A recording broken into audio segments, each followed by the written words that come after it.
Oh, hello. This is Snow here. So you can see that I'm giddily smiling because I figured out how to turn a bed sheet into a green screen. You just order a really green bed sheet from Amazon and eventually it shows up and then this happens. Kind of cool. So what's going to happen is I'm going to read through these guys really quick. Then it's going to kind of save us some time. I went through in Paint and edited the points of the sentences that needed to be fixed or adjusted, and then I can kind of go into the elaboration from there. So as per usual, you have these two sentences that you need to correct. You have I'm going to move myself here. You have a fill in the blank, and then you have a punctuation sentence, okay? Obviously the framing here is not perfect.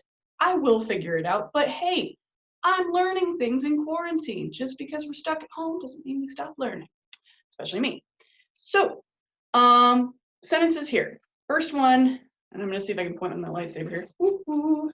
Many state capitals are small cities located far from where most people lives.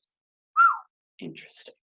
The main reason is that most capitals was chosen in the 1700s and the 1800s. And then this fill in the blank, either businesses, populations, and transportation has changed or have changed since then. And then some cities, such as Jefferson City, Missouri, were chosen to encourage growth.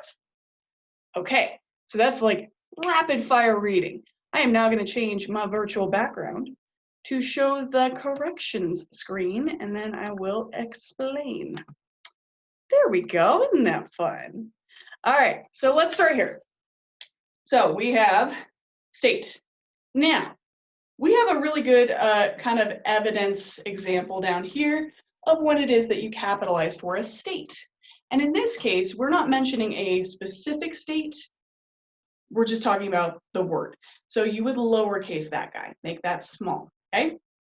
I want to point out here, you guys wouldn't see this, but in the answer key from the ATB writers, they changed the spelling of capitals in number 1 to be CAPITALS, which is wrong. It is wrong. They are incorrect because we're talking about buildings that have to do with governance in the context of these two sentences. So they messed up. They're human too. Guess that's kind of nice to know, but it's also really gratifying to find an error that they made because they're the ones that are creating this for us. Okay. So that spelling is correct. Keep that spelling. The other one refers to like capitalized letters, such as the S in state, or it can refer to the amount of wealth or money somebody has. Depends on how you use it. Okay.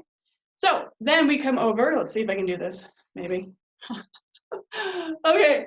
So we have a which direction? There we go.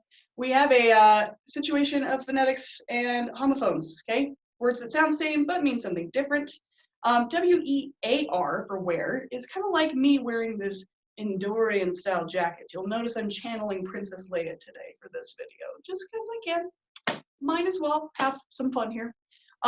Whereas we are trying to actually get to this version of where that talks about location, right, or locale. So WHERE is the correct. Then, rather than saying people lives, you just say people live, okay? This irregular plural noun does not need any kind of additional S attached to the verbs that connect to it. So you would just get rid of that guy. That's number 1. Moving back over to number 2. That's fun, right? Okay, again, we have a homophone, something that sounds the same, means something different. Wow, this is messing with my green screen. Okay, just gonna turn that guy off. It's too much for it to handle. Lightsabers. So WANE refers to like an animal's mane or like the hair that they have. So think of like a horse. They have a mane, an MANE. Whereas we're trying to talk about the main reason or the central reason for something, okay? So MAIN is going to be the correct spelling there for that word. Then you have or had a comma right here.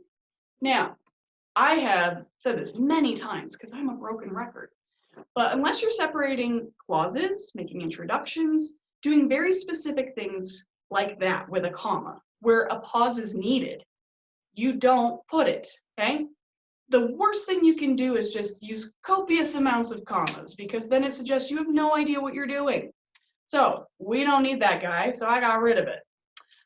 This is a transitive, or sorry, no, an auxiliary verb, okay? And because this is linking the main idea, or the main reason, with the rest of the sentence, there's no pause, okay? That's another reason. Here's where I fixed their spelling error, because again, in the answer key, they didn't adjust for this. Oh, silly people. Okay, and because we're talking about a plural subject here, our past tense word needs to be reflecting of that. So we don't say was, because that would be referring to, you know, the capital was chosen, whereas this is most capitals were. I hope that makes sense. When you talk two or more, you usually have to change the auxiliary verb attached to it, okay? Then nothing else. Perfectly fine, okay? Now I can already hear some of you asking, well, why wouldn't we put like an apostrophe S on 1700s? We've had a couple problems like this in class because you're talking about a span of time or years. There are multiple years within the 1700s and the 1800s. I mean, it's a thing. So we're just going for plural, okay? They're not trying to own anything. It's not compounded with is, so just an S, no additional punctuation. Okay, I gotta sink down even lower here. Oh, my knees. Okay, this is fun. So rather than put has, okay, we're gonna select have. And if you look at the subjects within the sentence, okay, you have businesses, populations, okay, and even though transportation is technically singular, you're talking about more than one thing here in this list format. So have is going to be the appropriate option because that has to do with plural subjects when you're talking about them, okay? Whereas again, has is singular, like a business, population, and transportation has. That's not what we're doing, okay? So make sure you've picked the plural version. All right, and finally, oh, I might have to get on here and kind of out of the way. All right, so some cities, comma, such as Jefferson City, Missouri, comma, were chosen to encourage growth. And there is a period already at the end there, so I didn't leave it out. It's just this is how we're doing it today. Well, got a lot to figure out. So when you have this, okay, this is an example of when to use commas properly. We're doing an introduction, so you have to interrupt the sentence with pauses here that are intentional, meaning we meant to do it. So some cities is not specific. However, we're going to get more specific, comma, such as Jefferson City, just like we do with Salt Lake and Utah, to show that relationship between the smaller landform, bigger landform, Jefferson City, comma, Missouri, comma. That's where your introduction ends, okay? That's where you need that last little pause before completing the sentence.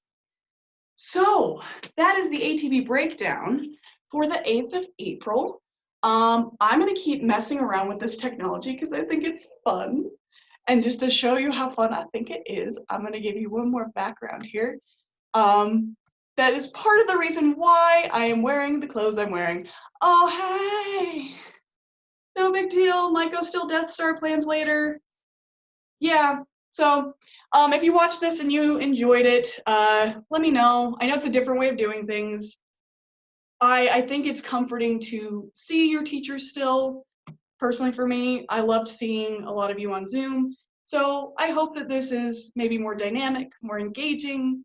It's trying to bridge that gap of like closeness.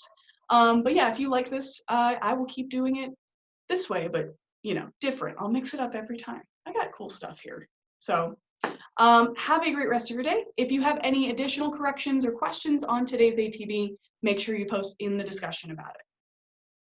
Thank you.